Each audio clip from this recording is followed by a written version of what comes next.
এই তুমি আমার 3500 টাকা তাড়াতাড়ি দাও দাও তো। 3500 টাকা? কিসের 3500 টাকা?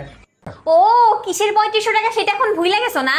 টাকা নেওয়ার সময় খুব মনে থাকে আর দেওয়ার সময় আর মনে থাকে না। এখন বলতেছে কিসের 3500 টাকা? কেন তুমি জানো না কিসের 3500 টাকা? তুমি যে একদিন আমার কাছ থেকে 35 টাকা আর পরের দিন যে 100 টাকা নিলা, তাহলে হলো না 3500 টাকা? তাড়াতাড়ি দাও। আরে ভাই ওটা 3500 টাকা না, 135। 135 না, ওইটা 35 হয়। 35 আর 100 কত হয়? 3500 হয়। তুমি অত কথার দরকার নেই, তুমি আমার তাড়াতাড়ি শোনো শোনো, তোমার কাছে একদিন 35 টাকা দিছি, নিছো। আর একদিন 100 টাকা নিছি, তো হলো না 135। হইল না 3500 টাকা? 35 আর 100 কত হয়? 3500 হয় না? আচ্ছা আমি বুঝছি না, তুমি কি আমারে কি গরু পাইছো? আমি কি গাধা নাকি যে তুমি আমারে যা বুঝাইবে আমি তাই বুঝবো? অত কথা দরকার নেই, তাড়াতাড়ি দাও। তাড়াতাড়ি দাও, আমার দরকার টাকাটা, তাড়াতাড়ি দাও তো। ওটা 3500 না, 135। তাড়াতাড়ি দাও।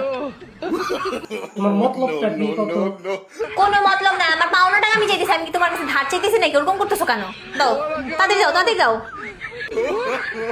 যাও, ওই রুমে মানি ব্যাগে টাকা আছে, নিয়ে ঝামেলা দূর করো, দাও।